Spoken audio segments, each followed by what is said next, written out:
I've been listening to Golden Hour by Kacey Musgraves for years. And I listened to it once yesterday. Welcome to Spin It.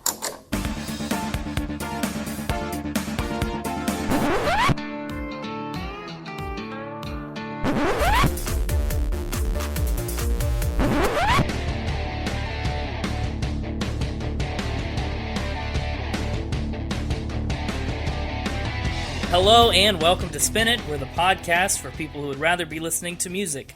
I'm your host, James, and with me, as you know by now, is Connor. Say hello to the people. I have a question. You have a question already? What's your question?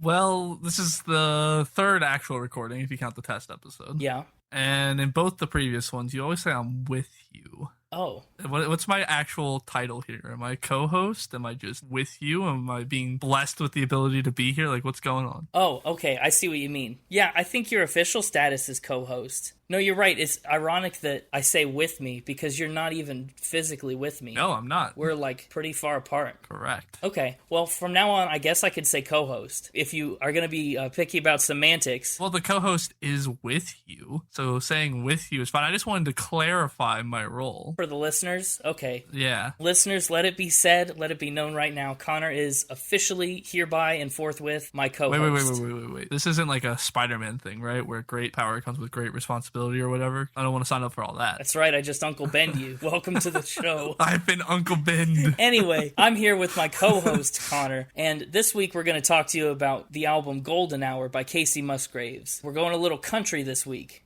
Only a little? I think she's pretty country, at least pretty modern day country. She is. There's a lot of stylistic nuances in this album that we're going to dig into a little bit later. But for now, let me tell you a little bit about Spin It. This is a record ranking podcast, and what that means is that I listen to these records for months and months and months. I give them all kinds of playtime personally, and then... I don't. Yeah, that's right, Connor does not. He gets to listen to these records one time the day before we record the podcast, and that is pretty much our shtick. It's actually literally about 24 hours to the minute when I started listening last night. You say that every time. I think it's just been a coincidence. No. I don't get done with my day-to-day things till late at night, and we don't seem to record till late at night, so it works out. That's because you don't get done with your day-to-day things until late at night. It's a perpetuating cycle.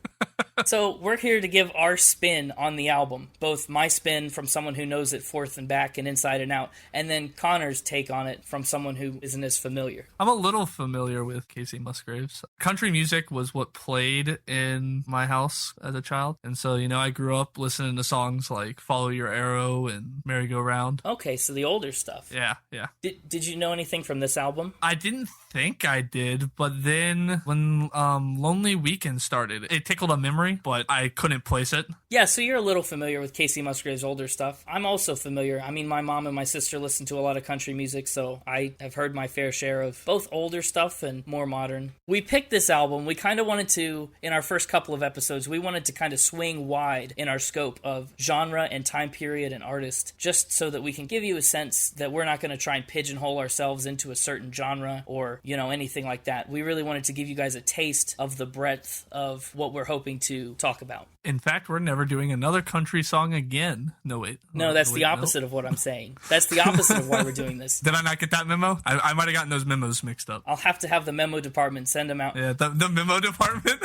Is it the memo department or mail department? I think we need both. I think the mail department gives the memos that come in the mail to the memo department, and then the memo department distributes the memos from there. All right, listen, Mr. Co-host, that's your first job. You set up the mail department and the memo department. Consider it done. Great, thanks. We're a well-oiled machine around here. Tell me about the artist. Right, so I'll tell you about Kacey Musgraves. She technically started her music career way back at the turn of the millennium in the year 2000, but she didn't really have her big country music break until 2007. That's the year when she was on a show called Nashville Star. If you could think like American Idol for country music, that's what that is. And she actually didn't even win. Do you know how high she placed? I do. You do? I think I do. I might be wrong. Okay. I thought it was 7th. It is 7th. I thought that's what I read. Yep, she placed 7th. Imagine being one of those people that was one of the 6 above her in 2007, and then to not be Kacey Musgraves right now. I mean, who were the other 6? Maybe they're more famous than her, and we just don't realize that they were on that show. I think we'd know. Maybe I'm trying to think, dang it, I'm trying to think of a popular... I'm just trying to think of one famous country star. I listened to country my whole childhood, he says. My whole life I grew up listening to country music. Unbelievable. Listen, I haven't listened to country music since high school, probably. At least actively. I mean, the occasional song or like old country. I do listen to old country, but... So yeah, in 2007, she gets her break in Nashville Star. And then in 2013, she released her first album, her debut album. And she's still active all the way up until today in 2021. Kacey Musgraves has had a whirlwind of a time in country music, okay? She's won 6 Grammy Awards out of 8 nominations, and that includes all 4 Grammys that she was nominated for in 2019. Impressive. I know, that's quite a resume. In 2014, she won the Best Country Song and the Best Country Album for the one that you mentioned earlier, Merry Go Round, from the album Same Trailer, Different Park. Yeah. And by the way, just a little addendum.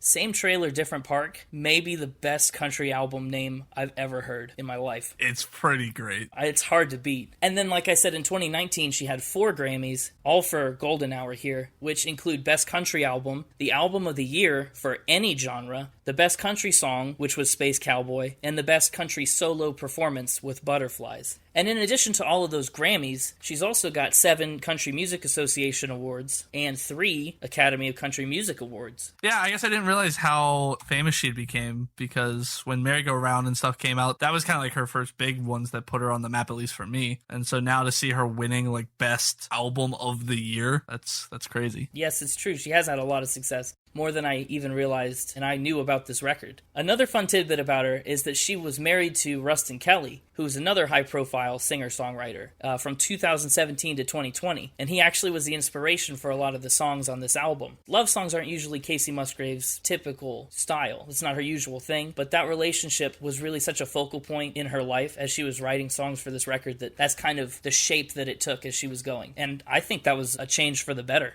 Yeah, 2 things. I definitely did not go into this album expecting a ton of ballads and love songs, because that's just not what I remembered Kacey Musgrave kind of doing with her music. So that was kind of a shock. I love ballads, as I've said, I think, on every episode so far. So it was a good shock, but one I didn't expect. And 2, could you stop giving me artists who have gone through a divorce? Because it really limits my fact or fiction stuff. Like, I feel bad using any stories about their ex. Yeah, that's a good point. I was like, can we just get someone who's been single or happily married? Like, I'll take either at this point. Kings of Leon were pretty happily married. All right, that was the test one. Doesn't count. It was the test episode.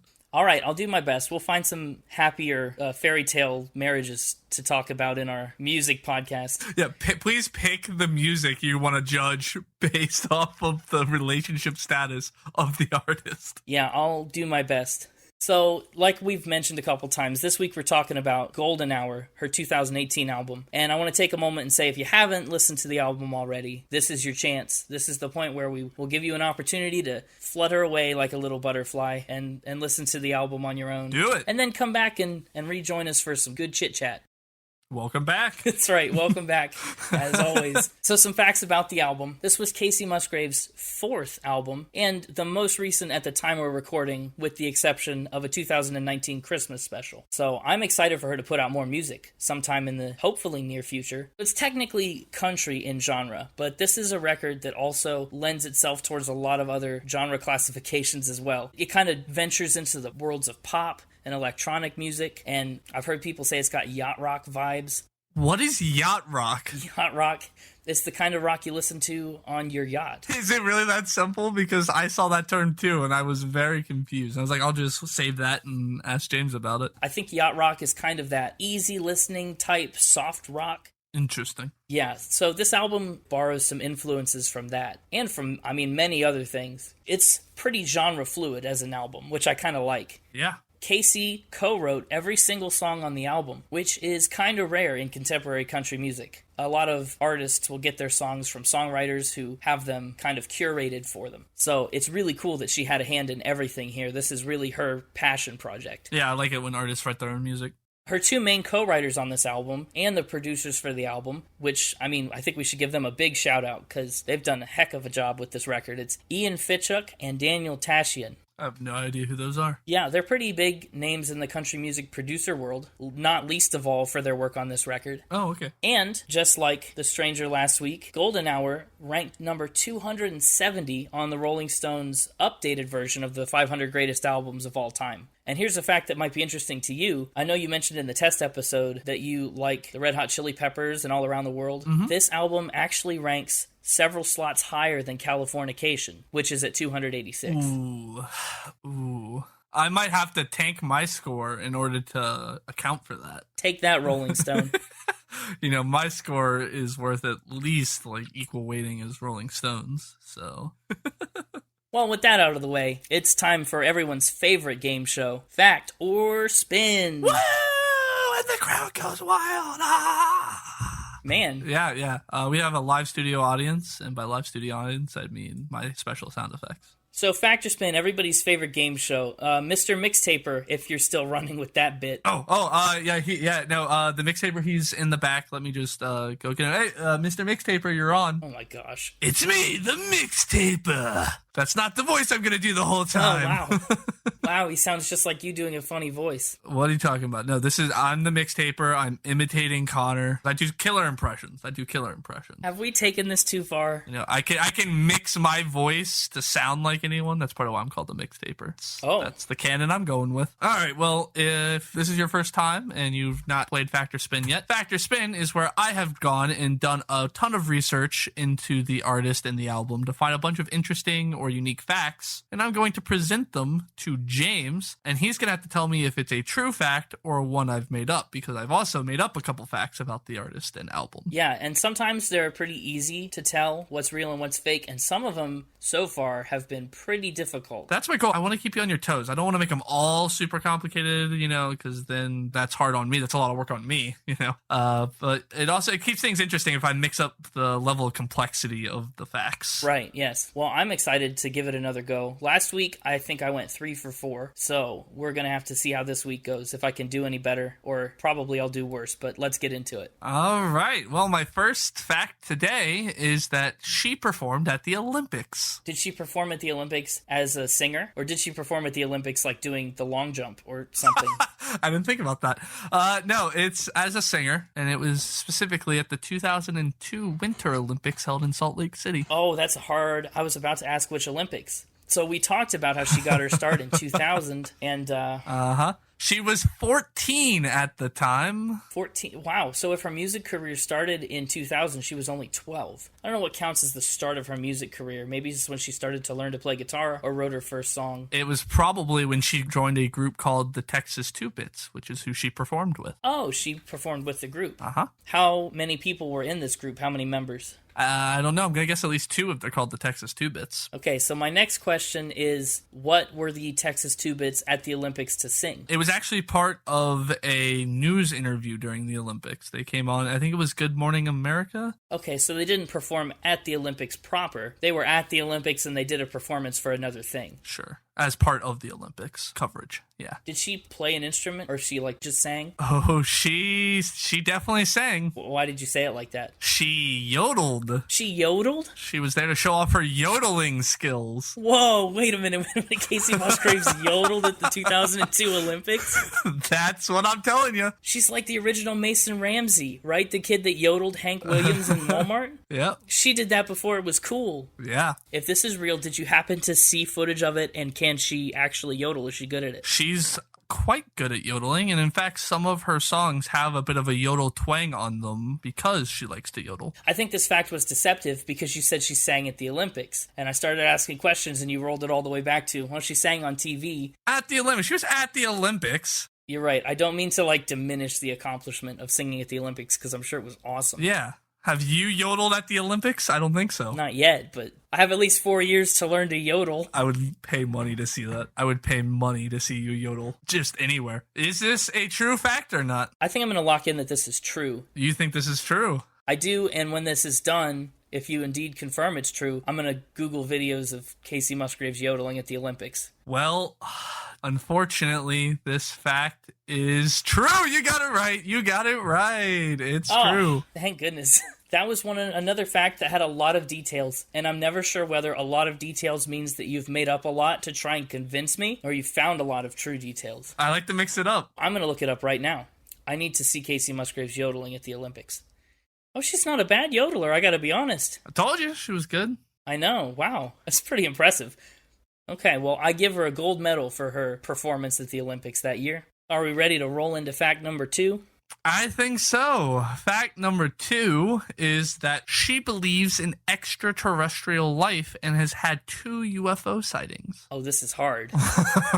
How old was she when she saw her UFOs? I'm guessing 2 separate times. She was an adult. Sure. Were the sightings close together or far apart? Like, were they in any way related? Define what you mean by close together. Like, you talking time or location? Well, I was talking time, but I think location's important too. Well, in terms of time, they're within 4 days of one another. And in terms of location, they are not close. 4 days? Yeah, one was in Mexico, one was in Nashville. Oh, cool. That makes me feel safe.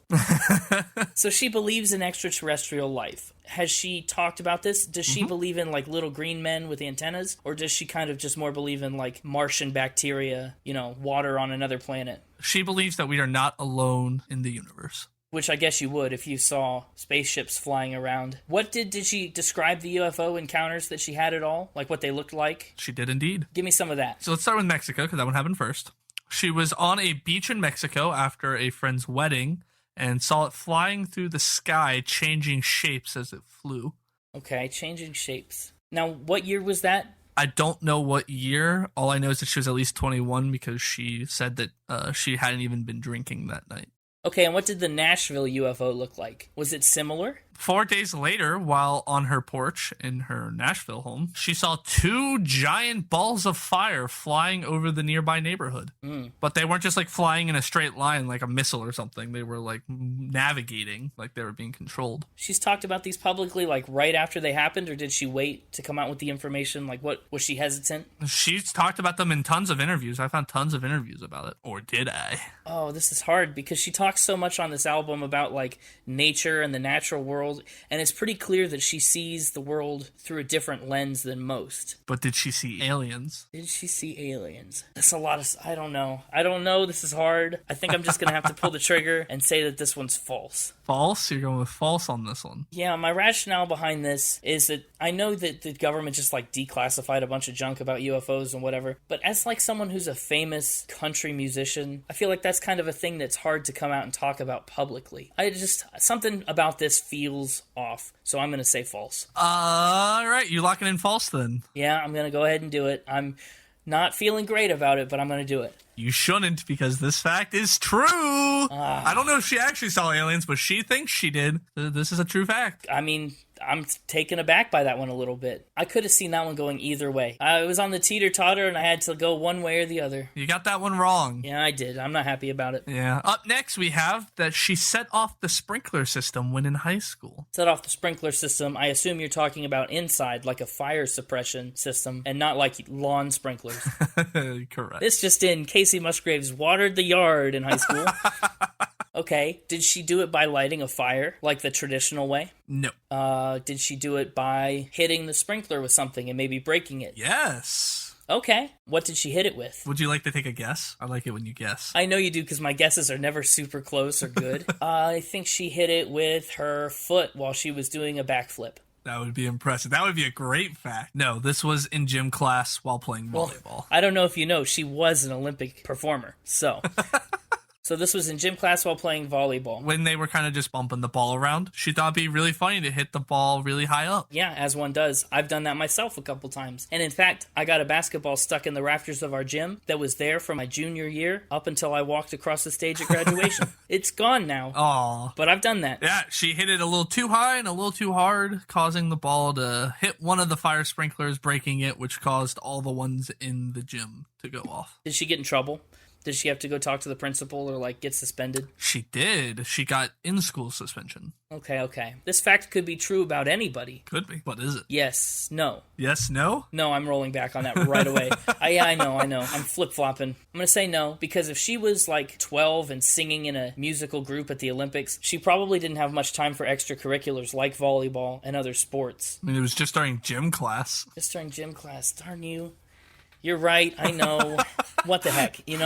I guessed wrong on the last one and it screwed me. I think I'll say true on this one. I have no real reason to disbelieve it. Going with true. So you're flipping again. I don't want to be the guy that gets an obviously true fact wrong because I said false. All right. Well, instead, you're the guy who got the obviously false fact wrong because you said true. This is a false fact. I spun this one. Yeah. Is there any truth to it whatsoever? Nope. Okay, well, I got burned on that one. Because the sprinkler didn't go off. The sprinklers didn't go off on that one. I got burned.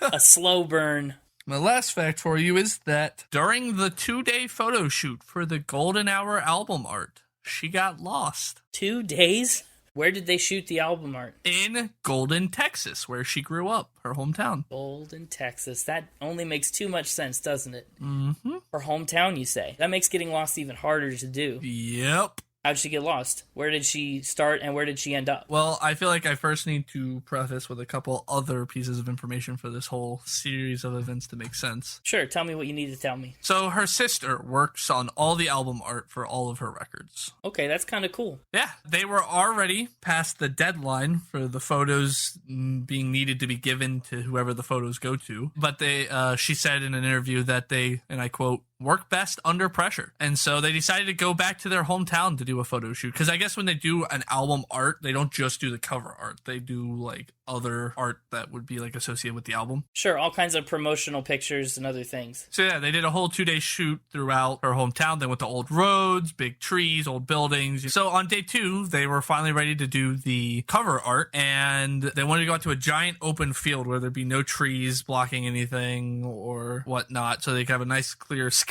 Mm-hmm. They sure got it on the album cover. Yeah, they found this big giant like hill field area and they went out into the middle of it and took a bunch of photos. They had a little impromptu picnic and kind of celebrated the end of the photo shoot. And then they forgot which direction the car was in. That is plausible. Yeah.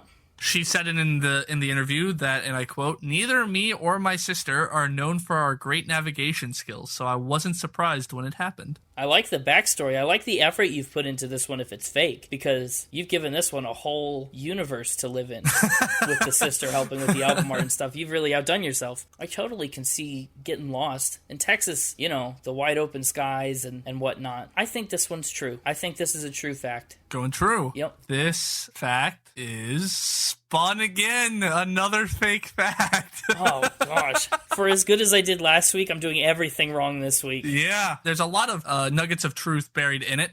Her sister working on the album art being shot in Golden, Texas. All that's true. Yeah, see, I figured that's really what got me, is because it was so heavily based in reality, and you just did a little bit of modification. The part I made up was just the getting lost part. Well, dang it. It was a tricky one. I hadn't really done one that was grounded in a bunch of truth yet, so I wanted to throw one of those at you, see how you did. That's true. All of yours so far have either been all true or all false. So this was a nice blend. And actually, I kind of liked getting to hear the backstory. That was a fun way to learn about how they shot the cover. That's what I thought. So that's going to wrap up Fact or Spin. I'm going to give the mic back to Connor now. I'm going to go back to doing my mixtaping. It was great being here. Okay, great. Thanks, mixtaper. Get out of here. Till next time. Doop-a-doop-a-doop-a-doop. Uh-huh. Anyway, I'm back now. Okay, audience, I'm going to ask you again. Please tweet us if that bit has gone too far already. It definitely has, but it ain't stopping. Oh, jeez. Yeah, so that was Fact or Spin. I'm sure you, as Connor, not the mixtaper, you can't have been too happy with that. Yeah, I wish you had done better. I'm always rooting for you. You really disappointed me this week. Thanks, buddy. I know. So with all that talk about the album cover, now it's time to tell the people more about what it is. Indeed. To look at this album cover, I think it's the simplest one we've seen yet. It is. You talked about her going out into a field and standing in front of a wide open sky, and that's just it. It's Kacey with a folding fan in front of her face, a nice pink fan, standing out in the wind on a blue background. And her image is kind of distorted in the background a little bit, almost like it blends into the background. Yeah. But that's really all there is to it. It says Golden Hour, Kacey Musgraves. It's a pretty simple album cover.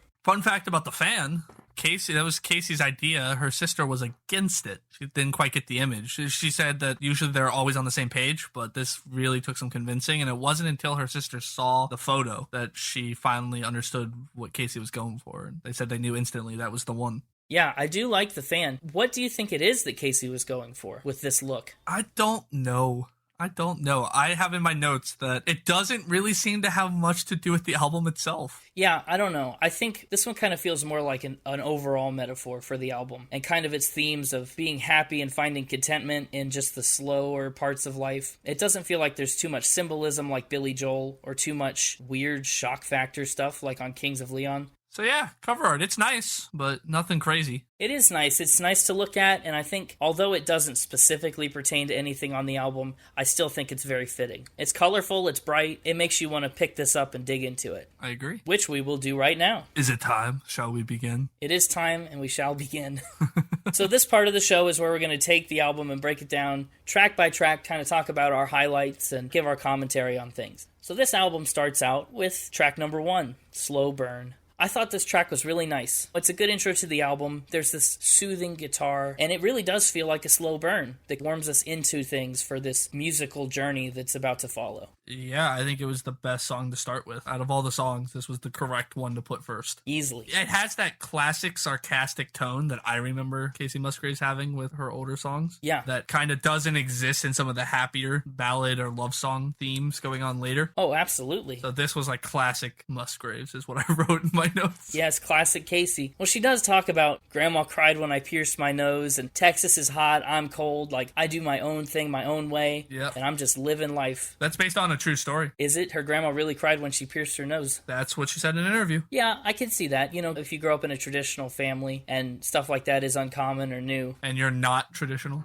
I loved that opening verse riddle that they do in the lyrics. The one where they said, good in a glass, good on green, good when you're putting your hands all over me. The answer is a slow burn, right? Good in a glass refers to alcohol, right? The slow burn of a strong drink, yeah. Good on green is referring to smoking. Yeah. And then good when you're putting your hands all over me, the other vice, Right. Yeah, no, it's really clever to take all three of those applications of a slow burn and kind of weave them seamlessly and really effectively into the first verse like that. Yeah. I think it was really smart of them to hold off on the drums till the second verse. You go through the whole first chorus saying, I'm all right with the slow burn, I like it, and then the drums come in, and it just feels like a way bigger moment. The drums were a slow burn. The bridge here does some really cool chord changes. The song is mostly built around A, an E minor, and D, which is a 1 and a 5 minor and a 4. But the bridge starts on a C major. Interesting. It's a major chord that happens at the minor third interval on the scale, which sounds ridiculously complicated. Yeah. Yeah, what's that mean in layman's terms? I don't know how to give it to you in layman's terms, except for that's a chord you just don't normally hear. It's unfamiliar to your ear that's accustomed to more traditional chord changes and more normal chord patterns. And it sticks out. I don't want to say it sticks out like a sore thumb because it's very pleasant and like good. It made my ears smile. Right.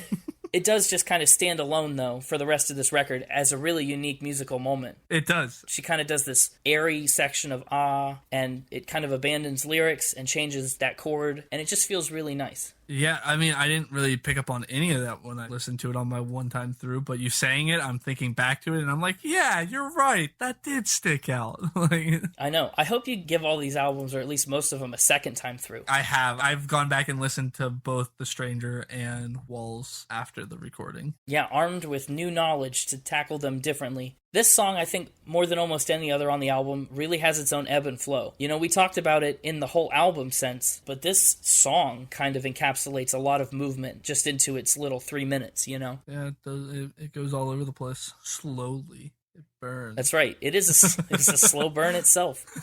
What do you think of Lonely Weekend? I like this one for a lot of reasons. I think the play on low and lonely is really clever. Very catchy. It's a lonely weekend. You can't really tell if she intends to be saying, oh, I'm at a low point, or it's a lonely weekend. Mm-hmm. And that kind of encapsulates the whole duality of this song, where the verses take such a pessimistic view, and then the chorus is like, you know what? This is okay. I like it. It's really interesting. My first note was that this was me every weekend. You're not special, Kacey Musgraves.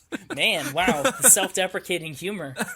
Yeah. My second note was that this song starts off talking about a lonely week, not a weekend, so interesting choice. Well, it talks about a busy week and then needing the lonely weekend to recuperate. It's a busy week where, like, she and the other person, she says he, keep passing one another, basically. She's like, I worked, and then you left, and then it's just like they're always alone throughout the week, and then she's also alone on the weekend. No, you're right. Yeah, it was Monday I was gone, and Tuesday you were working late. Both of them were alone the entire time, but I guess on the weekend is when you notice it because you're not working. Also, a big note I feel like I need to bring up is that I was surprisingly not annoyed by the repetitive nature of the song, which is something I complained about on both the previous albums. Really? Yeah, this one, the it's a lonely weekend that happened several times. A lot, yeah. I enjoyed it. I don't know if it was the way she was singing it or, like you said, the play on the it's a low versus it's a lonely weekend. I don't know what it was. I just enjoyed it this time. I think you're right. I think it has to do with the way that she sings it, because one of my notes is that she just has such an ear for melody. You know, on this song and all the others that come after it, she is so good at taking the chords that she's put together and picking out the perfect melody to string them all together. Yeah. Everything feels like it's clicking on this album. Everything's hooky and catchy. It's pretty good. And I think the way that she kind of descends on it's a low, it's a low, it's a low, I think that makes it really easy to listen to,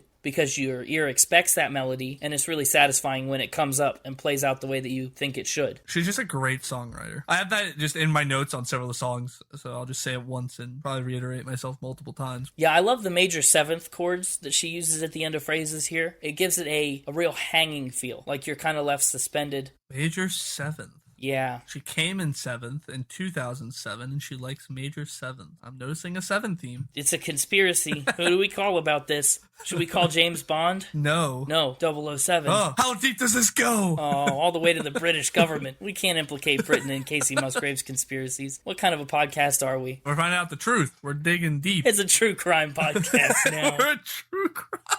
I love it. No, I think it's really cool how she turns the lonely weekend into a positive. She talks about it kind of as the only time that she can get back and recharge on her own, which is pretty relatable to me, I think. I do that a lot. Yeah, I feel like that's a very introverted thing. Friends of mine who are introverted talk about how they like being social and being out doing things, right? But then they need alone time to recharge, and that's kind of the vibe I got here. Yeah, like the rest of the week is still lonely, but it's lonely being busy, like you mentioned, and this is the recharge the battery moment. Speaking of introverts, that's a cool way to transition into butterflies. What a segue. I don't know, because the whole song is about coming out of your cocoon and becoming a butterfly. So I think there's a kind of a metaphorical way where that makes sense if you don't think about it too much. My first note before I even listened to the song was that I expected this to be the cheesy song of the album. Yeah? So after you listen to the song, did that hold up? Is this still the cheesy song?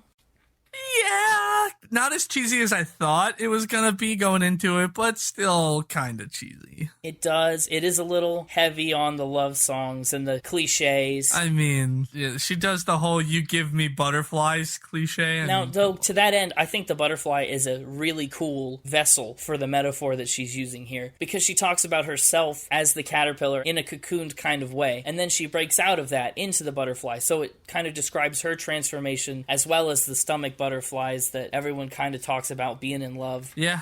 So it is a little cheesy, but I think it does a lot of cool work. It's country music. You should expect a little cheesy. You're right.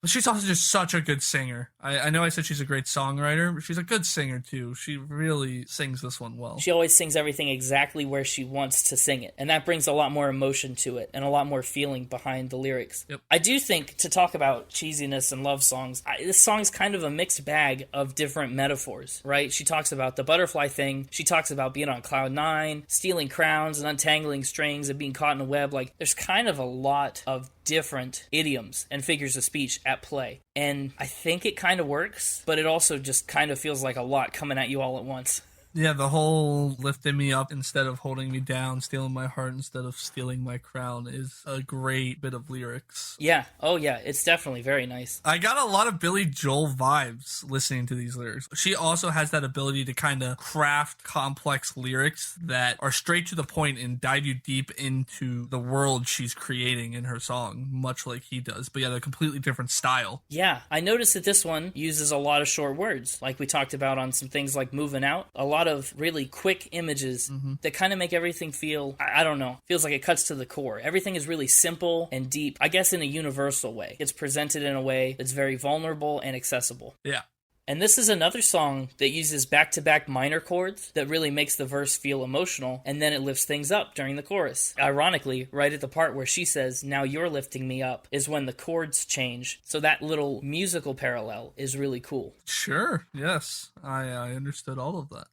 Every time I say something like that, you have such an interesting reaction, and I love keeping those in. I want to see how many you can come up with for the run of this podcast. I hope I eventually start to understand them more. It's going to take some musical legwork.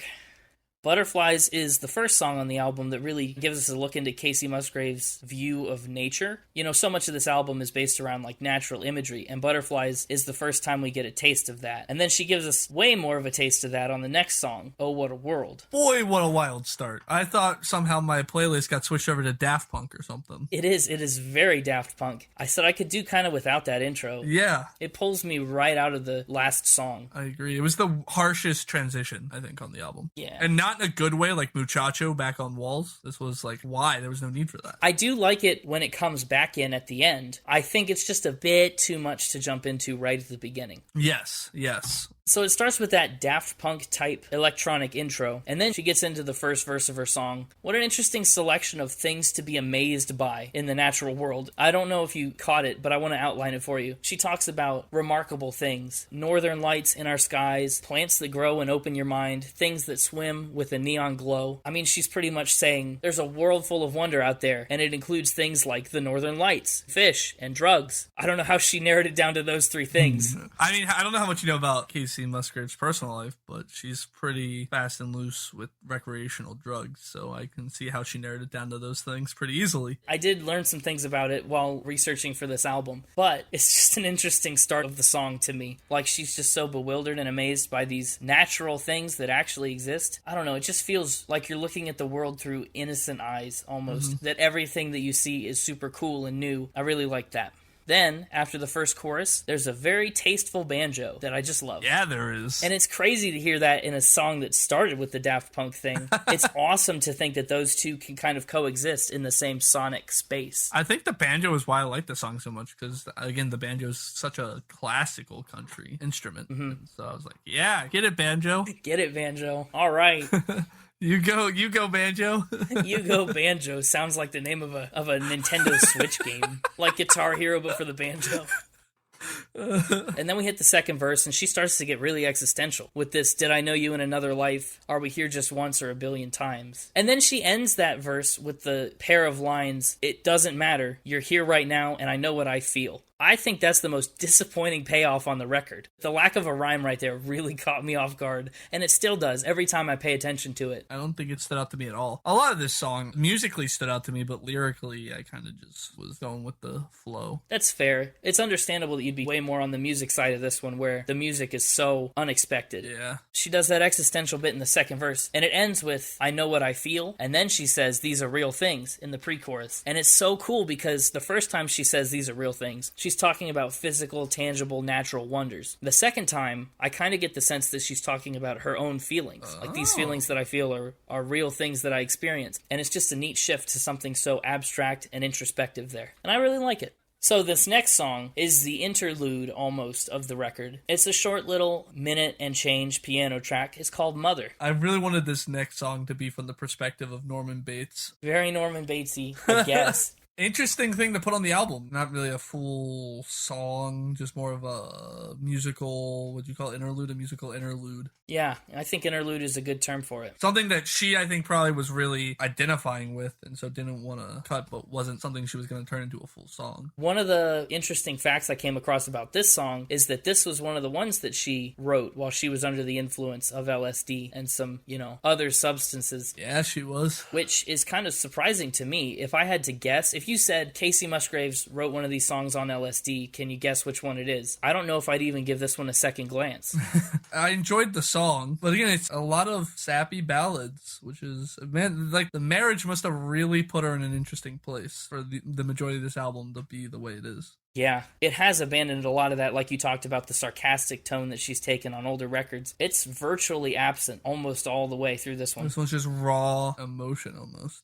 Like we talked about earlier with her penchant for melody, I love that repeated vocal run on when she goes, "Wish we didn't live." Like, she just repeats that a couple times, and it's really the building block of this whole song. It's so catchy and efficient. It's such a good melody. I loved the melody on Love is a Wild Thing. I think that was one of my favorite songs. It's up there at least. Love is a Wild Thing. Yeah, I know Space Cowboy was like the Grammy-winning country song of the year and all that, but to me, I think Love is a Wild Thing really feels like the country music core of this album. It's so good. It's really good. Of course, I went into the song with Where the Wild Things Are in my mind, and so then I was just imagining them, like, dancing around. Maybe that was just me. I don't know. Audience, if you also thought of Where the Wild Things Are while listening to this song, leave a comment.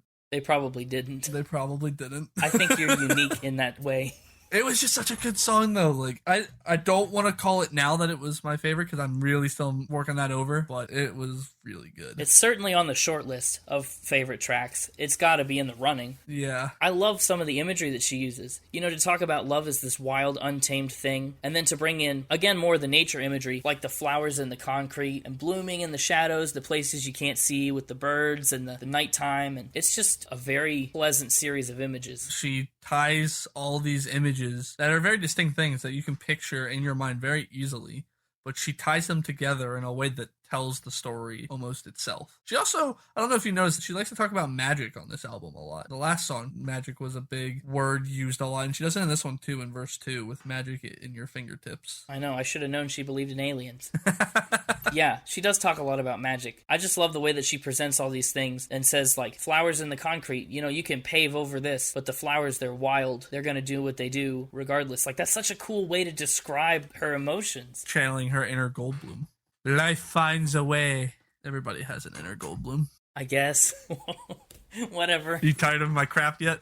Am I about to lose my co-host spot? I don't know about that, but sometimes you say some things that just really, like, throw me off. I don't know what to say to that. I think one of the reasons this song feels more like the country core for the album instead of something like Space Cowboy is at the end, there's like a steel guitar that comes in. There's nothing more country music than a good steel guitar. She uses it really well here. Would you like to take a guess as to what the next song made me think of when I first saw the title? Oh, boy. So, the title of the next song is probably the best-known song from the album. It's Space Cowboy. So, I think you looked at the title Space Cowboy. Did you think of, like, Sandy Cheeks from SpongeBob flying her rocket to the moon? That was scarily close. Really? It was SpongeBob, but it was the football-playing king in space with a mustache. The football-playing king in space with the mustache. I almost said that, too. Yeah, that's what it was. But the fact that you went SpongeBob was crazy. That's yeah, awesome. No, I told you before you listened to this album that I wanted you to look at some of these titles and think about them beforehand so that I could get thoughts like that from you. I don't think I brought that up yet, but she has such a good way of taking the title of the song and tricking you into expecting what the song is going to be and then completely like pulling the rug out from under you. Oh, yeah, she does that on Space Cowboy. She does it on Wonder Woman. It comes up a lot. It got me every time. I'm sure it did. Give you some Space Cowboy. Oh, it's very clever. It's very clever. Now, I think the first verse of this song is absolutely incredible. Maybe the best piece of lyrics that she does on the entire record. You look out the window while I look at you. Saying I don't know would be like saying that the sky ain't blue, and boots weren't made for sitting by the door. Since you don't want to stay anymore, you can have your space. She gives us just enough information about the situation, but also leaves us just enough blanks to fill in. Yeah. So it helps keep us interested, and it also makes the song super relatable by not pigeonholing it into some kind of situation that's way too specific. Lyrically, I can see how this was a standout song. Lyrically, it's great, but musically, it was probably my least favorite ballad. Yeah, there's not as much movement in the melody. It's still plenty catchy, but it doesn't go as many places as some of these crazy vocal runs that she puts on some of the other songs. When you're listening to the whole album at once, it's definitely not catchy enough to overpower some of the other songs.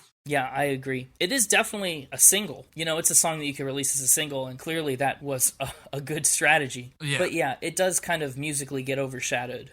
I like how the chorus incorporates all of this cowboy and country music imagery with the cowboy and the corrals, you know, the Silverado trucks. One of my favorite lines in the song is, "Sunsets fade and love does too. We had our day in the sun." That contrast between we had our day in the sun, it's setting, the sun's fading. This relationship is coming to, okay, again, see another slow burn. The relationship is slowly burning out like the sunset fading. Another one that got me was, after the gold rush, there ain't no reason to stay. Should have learned from the movies that good guys don't run away. Yeah, the gold rush metaphor is really clever. You know, everybody went and moved out west to become a cowboy and then just left. And then the whole "there ain't room for both of us in this town." Yeah, that's such a classic cowboy line. That's such a cowboy thing, yeah. And she fits it in really well. Very clever. It doesn't feel forced. Roads weren't made to not go down. It's kind of a double negative. She kind of has to twist that a little bit to make it fit. Ain't room for both of us in this town. But it's not, again, like you said, it's not twisted in a way that feels forced. Yeah, especially because she's been throwing ain'ts and like other contractions throughout the entire song. So yeah, it's consistent with her style and syntax. Yeah, yep. I just think it's a really interesting twist to take something that's so, this kind of emotional distance, and then put it in a physical way. You know, it's that kind of parallel of him leaving and literally driving away after the gold rush of their relationship has run dry. Yeah. But he's also been perpetuating this emotional distance the entire time. It's just kind of cool to see how those two things coincide through this cowboy metaphor. And again, it got me. I was really expecting just a crazy song about a space cowboy. With like a laser, a ray gun lasso. A ray gun lasso. That's way better than what I was picturing. I was just imagining like an astronaut with a cowboy hat and a little like star badge.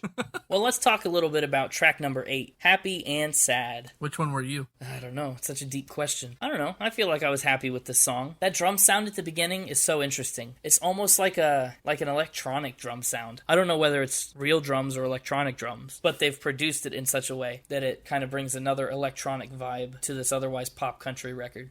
Like you said, it likes to mix, or like at least dabble in other genres. Yeah, it sure does. And in addition to those drums, I mean, they're pretty much the only thing that's happening through the first verse. The instruments are really sparse. They only hit the one chord at the beginning of the phrase, and then just kind of let the melody run over the rhythm for the rest of that. Yeah. Lyrically, this song describes her fears of experiencing the falling out or like the aftermath of a good thing coming to an end. And it feels really intentionally put after Space Cowboy, which is also, you know, explicitly about the come down after being on the relationship high. And with the verse being mostly just drums and vocals, that first time the chorus hits is just enormous. It comes in full bore with all the instruments, all everything. It does. It's one of the bigger hits, I think, probably on the album.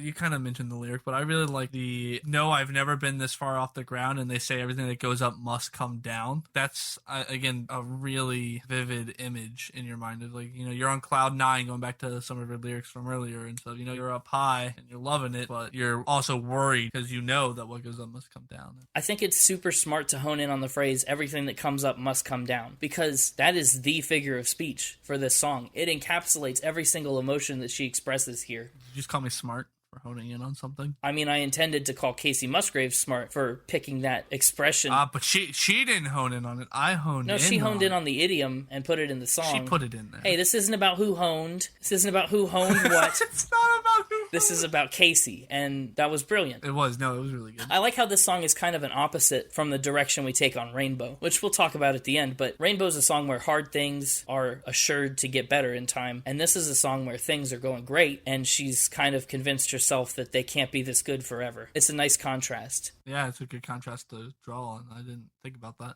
So for the next song, I had to look up what Velvet Elvis was. Did you have to look it up? I didn't have to look it up. I've heard about the Velvet Elvis before, but I don't know where or why, and I don't know much about it. I started the song, and I was like, all right, let's stop and look up what Velvet Elvis is. A Google will be necessary. Can we also just talk about how fun it is to say Velvet Elvis? It absolutely is. It's the internal rhyme. It bounces. Velvet Elvis, Velvet Elvis. So what did you come across in your research? You'll probably teach me something. Interesting choice impressive painting. I didn't look too deep into the painting. I typed in Velvet Elvis into Google, and a whole bunch of different images came up of Velvety Elvises. Sure, it is an interesting choice, but all she's ever wanted is something classic. I mean, even in the song, I don't really care about the Mona Lisa, I need a Graceland kind of man who's always on my mind. It's like you're saying the Velvet Elvis is cooler than the Mona Lisa. I might agree with you. The Mona Lisa is kind of meh. But in terms of renown, I definitely think the Mona Lisa is more popular. Yeah, the Mona Lisa is obviously more popular, but I don't think... I mean, is Velvet Elvis in the Lou? I don't think so. Well, I mean, you got a point. But I think that's kind of the point of the song, isn't it? That you don't want the love that everybody else wants. You want the Velvet Elvis. Yeah, I guess. She played me like a fiddle. Yeah, she got you. This song has so much more of that pluckiness that's really cool. And her voice sounds great on this. The reverb and the delay on it is just perfect. I think it's as good as she sings anywhere on the record, just in terms of how her voice is produced. Really? Yeah. I'm going to challenge that in a couple of songs. It's very open to challenge, and I'll probably recant that statement when we get there. However, right now, it just sounds great. I don't have a lot to say about this song. It was a funky little tune. I learned that there's a thing called Velvet Elvis. Yeah, it was educational. And that's about all I got for it. It was kind of a simple song, at least to me, my one listen through. There were some cool Elvis-themed lyrics. She decided to put in some very cool allusions to Elvis with something classic, timeless magic. Go out with you in powder blue and tease my hair up high. Yeah, a jet black sparkle in his eyes. Lyrically, she does it explicitly, but in the music, there's a lot of cool stuff done too. I didn't even think about that. There's a big chorus in the background that kind of does the echoes and the O's. It evokes that Elvis gospel-style music. Not necessarily, not like that noise that you're making. Stop that right away. I can't do it. I'm no Elvis. I'm no Velvet Elvis. You're the most Velvet Elvis of them all. And don't you forget it. She talks about how she wants this Velvet Elvis to make everybody jealous. Would you be jealous if you walked into someone's house and they had one of those bad boys? A little. A little? Having seen it, I think I'd be like, why don't I have something like this? I know what I'm getting you for Christmas. If you got me a Velvet Elvis painting, it might be the greatest gift I've received in my life. You need to find people to get you better gifts. I really want one of the full body ones where he's got the blue suit singing into the microphone. I don't want just a headshot. Just a headshot is that's the mom-friendly version of Elvis. We need the version with the hips. That's what people went crazy about, right? Yeah, those hips don't lie. No, that was someone else. That was someone not always Elvis. Shakira. Wait. We can't go all over the place here. And then the other thing I liked is the chorus that was really scaled back at the end. Almost sounded like an old radio on the AM frequencies. Okay. Yeah. I just really like the way that they produced that. This song felt to me like a showcase of their production abilities. In addition to all that it does for Kacey's songwriting, it just felt like a really fun song to produce. Yeah, I can get behind that logic. Do you like superheroes?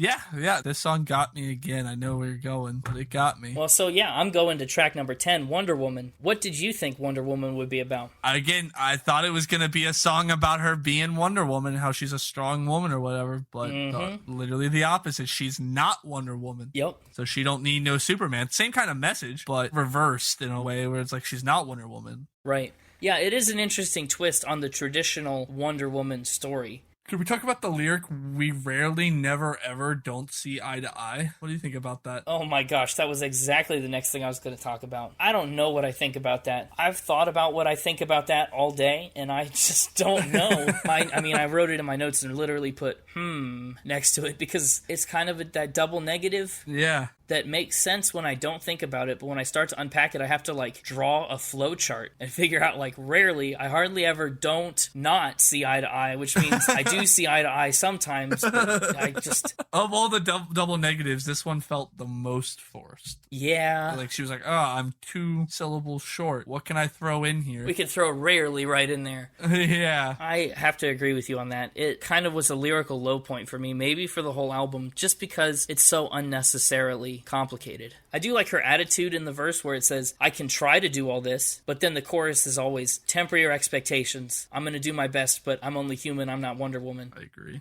I like all the references she put into Wonder Woman, including, the lasso of truth. I think that's pretty unique. It's a pretty cool reference to hide in here for, the true Wonder Woman fans that understand. I don't know. And it fits the cowboy theme, right? I don't know how to lasso the love out of you. It still fit in the cowboy, country Absolutely. theme she's also got going on. Absolutely. It's pretty be perfect. Also, I want to talk real quick about the line, "You don't know how to fly, but that's okay, neither do I." Does Wonder Woman fly? I'm under the impression that Wonder Woman has the invisible jet, so she also doesn't fly. That's a good question. I'm not as up on DC. I think she doesn't fly, but she can jump really, really far when she needs to. Yeah, I guess the lyric, "You don't know how to jump really, really far when you need to, but that's okay, neither do I," it doesn't work as well, does it? Yeah, it'd be really funny, though. And I love the instrumental in there. I think it's a keyboard solo of some sort. Keyboard solo of some sort. You don't remember it at all, do you? Nope. I didn't think so. Sometimes I can tell. So we're getting down to the end of the album here. We've got one more song that's not a straight-up country ballad, and that is track 11, High Horse. This is the Musgrave I remember. High Horse, right here. This was a highlight for me. Oh yeah, she's just telling a guy off the entire time. Yeah, she is, and it's hilarious. I love it. So good. I mean, this is basically what's it called? Like the YouTubers where they would like diss one. A diss track. That's the word I'm looking for, right? This is like her diss track for someone. No, you're right. So she brings in this brand new, this neo-disco vibe. I mean, at what point is this not a country song to you? Is it in the lyrics? Is it in the music? Because the music isn't very country. Yeah, I mean, it's still as country as a lot of other popular country is nowadays. Yeah, you're right. I think it would still fall under that wheelhouse, even if it's not as country as the rest of the album. She does make a lot of country references throughout, though, including one to John Wayne, the quintessential TV cowboy. Yeah, and she immediately turns it around with showing up and shooting down everybody. Like, turns it around into a negative thing. Telling someone they're classic in the wrong way, I mean, that's gotta be it. That's an 11 out of 10 burn. That's not a slow burn. That's a really quick burn. And she builds into a really catchy chorus with some really tight vocal harmony. You and your high horse. The other thing I wanted to say is I really do not want Giddy Up to work as well as it does in this song. Dang it. So why don't you giddy up, and ride straight out of town? Yeah, she goes giddy up, and ride straight out of town. And I don't want it. My brain doesn't want that to work. You know, I keep telling myself, like, that shouldn't fit. But it does. It's the perfect thing to fit right there, yes. It's just really good. It's a fun song. Yeah, it is. But next is the titular track.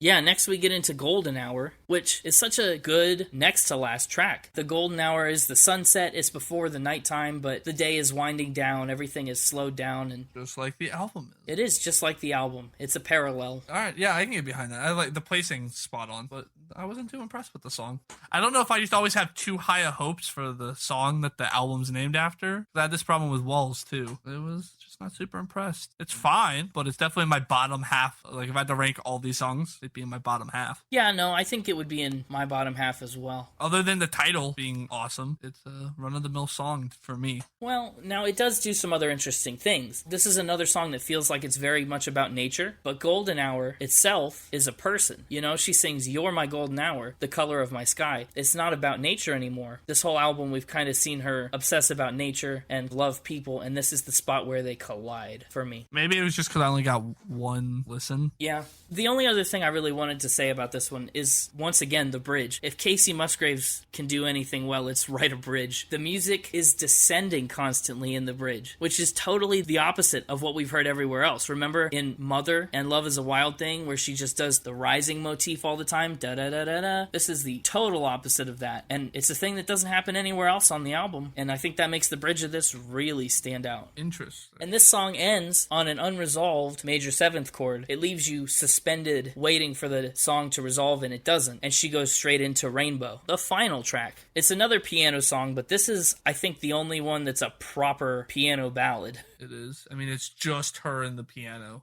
There's nothing else crazy going on musically. Yeah, it really draws the focus straight to the lyrics. And I think the lyrics on this song are the ones that are the most meant to speak directly to the audience. Mm-hmm. This is kind of her fourth wall break for this album, where she says, things might be rough, but they're going to get better. You might just not see the silver lining right now. I mean, the way the song starts, when it rains, it pours, but you didn't even notice that it ain't raining anymore. It's like the whole ideology, right? That, like, don't let one small moment ruin an entire day because you're fixated on it. Yeah, you're too caught up in your trouble to look around and notice that the rain has stopped. Oh, it's hard to breathe when all you know is the struggle of staying above the rising water line. Like, when the only experience you have is struggling to stay afloat, when you don't have to stay afloat anymore, even though you're safe, it's still an unfamiliar experience. And musically, I just really enjoyed the piano in this song. It really highlights her singing ability, too. Yeah, this is the other one that I would say would be in contention for her best vocal performance. Yeah, this is the one I was going to challenge you on, so be challenged. I think this is such a satisfying wind down. Slow burn kind of brings us into everything, and this is kind of the end of that, where everything is reflective, and we've listened to all these songs, we've heard all this, and it kind of just slows us down. It's kind of a cool moment to digest the rest of the album. I think that's a great way to wrap up the album. I think we've pretty much touched on every track here. You said you've got 3 songs in contention for your favorite song. Would you like to make your final selection? No, you go first. I need another moment. I'll go first, okay. I think I'm going to have to give my favorite song. Drumroll, please. Okay. My favorite song was Love is a Wild Thing. I think it's the perfect blend of the natural imagery with a catchy melody and the kind of love song vibes that she brings throughout the rest of the record. I think it's the perfect intersection for all that stuff. So I think it works really well. I can't argue with that pick. I think I'm gonna have to give honorable mention to that one. Okay, that one gets your honorable mention. But I still think Rainbow was my favorite. Yeah, I don't think you'd be alone in saying that. Looking at the number of Spotify plays that each of these songs has, Rainbow has the most, and it's not close. Haha, that means I win. I don't know if you can win the favorite song segment. Yeah, I think it's just that I'm a sucker for ballads. It's true. Yeah, you really are. You're letting your ballad sucker show. Don't phrase it like that. That's all. Well, now it's time to break the album down and rank it. Let's talk first about music as a whole. Like I said, the whole album is so melodic. Every song is catchy. Every chorus is almost instantly memorable. And everything sounds like it should be on this record. With some of the other records we talked about, like Walls, we talked about Muchachos Standing Out, or Billy Joel sometimes Frankenstein's pieces together into a song. Everything here just fits together splendidly. And to that end, I think this record as a whole is greater than the sum of its parts. Each of these songs is made better in the context of everything else on the record around it. And that's not to say that they're not good on their own, just that having the songs together in a collection like this really improved the experience for me. I think I can agree with that, having had one listen. So, based on the fact that everything was so cohesive and just so well put together, I think music for me gets a 94. For lyrics, I think we're looking at a lot of really cool imagery, a lot of really clever uses of common phrases and cliches. So I think for me, lyrics gets a 90. For production, again, I mean, I can't praise the producers enough for this one. They really did a great job at combining all of these styles into a single record. So production, I would give it an 89. Okay. Yeah, and then the overall vibe, just all of that taken collectively as a whole. And given that this album is such an award-winning album, I'm giving overall vibe a 95. I have shipped those scores off to our math department to be calculated. Yeah, the squirrels are hard at work. And the math department has come back and said that my weighted score of all those individual numbers is a 93.5. So I'm giving this one a very solid A. Wow, yeah, 93.5. That's got to rank pretty high on the spreadsheet. Yeah, it's not completely finished at the time we're recording this, and it's constantly having more stuff added to it. But it's top 25 right now, I think. Oh, wow. Yeah, what about you? What about you, Mr. I don't calculate my scores the same way? I've been mulling it over all day, and I'm going to give this album 4 happies and 4 sads at the same time for a total of 8 out of 10. Oh, okay. Four happies and 4 sads. That's the way that it's making you feel tonight. Yeah, at the same time. Okay, that's a ranking that would have me smiling with tears in my eyes. So it's a total of 8 out of 10. So we've got a 93.5 and an 8 out of 10. And again, we were closer together than I might have imagined. We're going to differ on one of them, and it's going to be bloody. It's going to be a stark difference, I think, coming up sometime.